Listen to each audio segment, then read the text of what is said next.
নমস্কার বন্ধুরা, সুনিতার হেসেলে সবাইকে স্বাগত।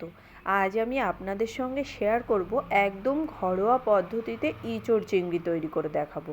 চলুন তাহলে রেসিপিটি শুরু করা যাক। এখানে দেখুন আমি ইঁচড় নিয়েছি। ইঁচড়টাকে আমি একটু বড় সাইজের টুকরো করে কেটে পরিষ্কার করে ধুয়ে নিয়েছি। সঙ্গে আমি আলু নিয়েছি, দুটো মাঝারি সাইজের আলু নিয়েছি। আলুগুলোকেও একটু বড় টুকরো করে কেটে নিয়েছি। এখানে আমি ছোট চিংড়ি দিয়েই আজ ইঁচড় চিংড়িটা তৈরি করে দেখাবো। এখানে দেখুন আমি কিছু মশলা নিয়েছি। মশলার মধ্যে আছে আদা বাটা, রসুন বাটা, জিরে আর ধনে বাটা, নিয়েছি কাঁচা লঙ্কা বাটা, একটা ছোট সাইজের টমেটো, আর নিয়েছি একটা পেঁয়াজ কুচি। চলুন তাহলে রেসিপিটি শুরু করা যাক। এখানে দেখুন আমি কড়াইতে পরিমাণ মতো সর্ষের তেল দিয়ে দিয়েছি। তেল দিয়ে আমি তেলের মধ্যে আলুগুলোকে দিয়ে দিয়েছি। আলুর মধ্যে আমি সামান্য একটু লবণ আর হলুদ দিয়ে আলুটাকে কিন্তু একবারে লালচে কালার করেই ভেজে নেব। এখানে দেখুন আলুগুলো কিন্তু আমার লালচে কালার করে ভেজে নেওয়া হয়ে গেছে। এবার এই আলুগুলোকে আমি তুলে নেব। তুলে নিয়ে ওই একই তেলের মধ্যে আমি কেটে রাখা এঁচড়গুলোকেও দিয়ে দেব। এঁচড় কিন্তু আমি ভেজেই রান্না করব, আপনারা চাইলে কিন্তু সেদ্ধ করেও রান্না করতে পারেন, তবে এইভাবে ভেজে রান্না করলে এর টেস্ট হয় অসাধারণ।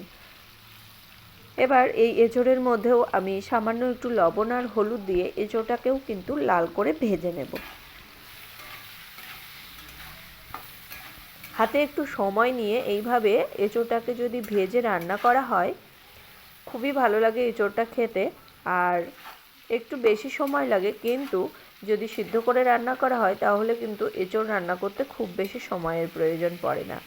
তবে এইভাবে একবার ভেজে অবশ্যই আপনারা বাড়িতে রান্না করে দেখবেন, খেতে অসাধারণ লাগে। এখানে দেখুন আমার এঁচড়টা কিন্তু ভাজা হয়ে গেছে। এবার ওই একই তেলের মধ্যে আমি চিংড়িগুলোকেও দিয়ে দেবো। এখানে আজ আমি কিন্তু বড় চিংড়ির ইঁচড় চিংড়ি করছি না, আমি ছোট চিংড়ি দিয়ে ইঁচড় চিংড়ি তৈরি করে আপনাদেরকে দেখাবো।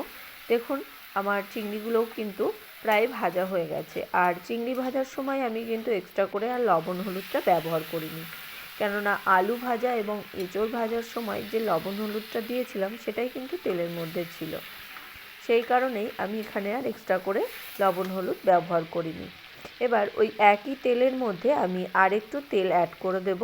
তেলটা অ্যাড করে দেওয়ার পরে ফোড়নটা তৈরি করে নেব। দেখুন এখানে তেজপাতা আর শুকনো লঙ্কা ফোড়ন দিয়ে দিয়েছি, দিয়ে দেব গোটা জিরে। এবার এই ফোড়নটা একটু ভাজা হয়ে এলে এই তেলের মধ্যে আমি দিয়ে দেব কুচিয়ে নেওয়া পেঁয়াজগুলো।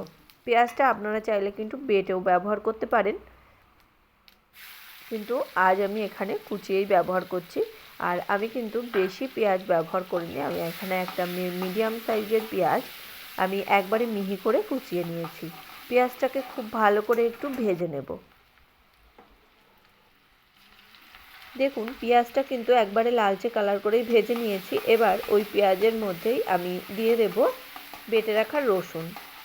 রসুনটা প্রথমে খুব ভালো করে একটু ভেজে নেব, কেননা রসুনের একটা আলাদা গন্ধ আছে, সেই কারণেই আমি সবার প্রথমেই কিন্তু রসুনটা ব্যবহার করেছি। এবার আমি তেলের মধ্যে দিয়ে দেব স্বাদ অনুযায়ী লবণ আর হলুদ গুঁড়ো। লবণটা একটু বুঝেই ব্যবহার করতে হবে, যেহেতু আমরা আলু ভাজার সময় আবার ইঁচড় ভাজার সময় লবণ ব্যবহার করেছি। এবার আমরা একে একে দিয়ে দেবো আদা বাটা, কাঁচা লঙ্কা বাটা, দিয়ে দেবো টমেটো। খুব ভালো করে সমস্ত মশলাকে তেলের সঙ্গে খুব ভালো করে একটু মিশিয়ে নেব। দেখুন খুব ভালো করে কিন্তু তেলের সঙ্গে মশলাটাকে মিশিয়ে নিয়েছি। এবার এখানে আমি সামান্য একটু জল দিয়ে দেবো মশলাটাকে খুব ভালো করে কষিয়ে নেওয়ার জন্য। আর এইভাবে একটু জল দিয়ে মশলা কষালে কি হয়, মশলাটা কিন্তু খুব সুন্দর কষানো হয়। আর মশলা যত ভালো করে কষানো হবে তরকারির টেস্ট কিন্তু ততই বেশি ভালো হয়। এখানে এবার দেখুন আমি দিয়ে দিচ্ছি জিরে আর ধনে বাটা। খুব ভালো করে জিরে ধনে বাটাটাকেও মিশিয়ে নিয়েছি। এবার এখানে আমি একটু তরকারির কালারের জন্য সামান্য একটু কাশ্মীরি লঙ্কার গুঁড়ো ব্যবহার করেছি। সমস্ত কিছু খুব ভালো করে মিশিয়ে নিয়ে এই মশলাটাকে আমি কিন্তু খুব ভালো করে একটু কষিয়ে নেব, সমস্ত মশলার কাঁচা গন্ধটা চলে যাওয়া পর্যন্ত। আর এইভাবে আমি সামান্য একটু জল দিয়ে দিয়েই কিন্তু মশলাটাকে কষিয়ে নিয়েছি।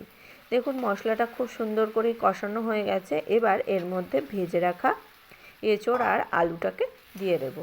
এঁচোড় আর আলুটা দিয়ে মশলার সঙ্গে আমি আবারও 4 থেকে 5 মিনিট কিন্তু খুব ভালো করে একটু কষিয়ে নেব, যাতে এঁচোড়ের মধ্যে মশলার ফ্লেভারটা যায়। তার কারণেই আমি এখানে 4 থেকে 5 মিনিট মতো খুব ভালো করে একটু এঁচোড়টা মশলার সঙ্গে একটু কষিয়ে নিয়েছি। এবার এর মধ্যে দিয়ে দেব পরিমাণ মতো গরম জল।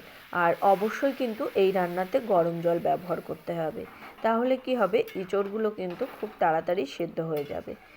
দেখুন আমি ঝোলের জন্য পরিমাণ মতো জল ব্যবহার করে দিয়েছি। এবার এই ঝোলটাকে আমি খুব ভালো করে মিশিয়ে নিয়ে ঢাকা দিয়ে রান্না করে নেব আলু আর এঁচোড়টা সুসিদ্ধ হওয়া পর্যন্ত।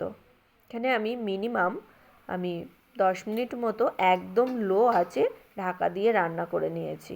দেখুন আমাদের এঁচোড় আর আলু কিন্তু খুব ভালো করে সেদ্ধ হয়ে গেছে। আমি আপনাদেরকে একটা কেটে দেখাচ্ছি। খুব ভালো করেই কিন্তু সেদ্ধ হয়ে গেছে। খুব ভালো করে এবার একটু তরকারিটাকে মিশিয়ে নিয়েই এর মধ্যে দিয়ে দেবো ভেজে রাখা চিংড়িগুলো। যেহেতু ছোট চিংড়ি দিয়ে এঁচোড় চিংড়ি করছি, সেই কারণে এই চিংড়িটা কিন্তু আমি আগে ব্যবহার করিনি। যদি বড় চিংড়ি দিয়ে ব্যবহার করেন এঁচোড় চিংড়িটা, তাহলে কিন্তু অবশ্যই আগে চিংড়িটাকে দিয়ে দিতে হবে। এবার এর মধ্যে দিয়ে দিলাম হাফ চামচ গরম মশলা গুঁড়ো। খুব ভালো করে সমস্ত কিছু মিশিয়ে নিয়ে আমি আবারও মিডিয়াম আঁচে ঢাকা দিয়ে রান্না করে নেব 5 মিনিট মতো। 5 মিনিট মতো মিডিয়াম আঁচে রান্না করে নিলেই কিন্তু তৈরি হয়ে যাবে আমাদের একদম ঘরোয়া পদ্ধতিতে এঁচোড় চিংড়ি। এটা খেতে গরম ভাতের সঙ্গে খেতে কিন্তু অসাধারণ লাগে। তাহলে বন্ধুরা আমার এই এঁচোড় চিংড়ির রেসিপিটি আপনাদের কেমন লাগলো অবশ্যই কিন্তু কমেন্ট করে জানাবেন। যদি ভালো লেগে থাকে তাহলে একটা লাইক করবেন আর সাবস্ক্রাইব করে পাশে থাকার অনুরোধ রইল।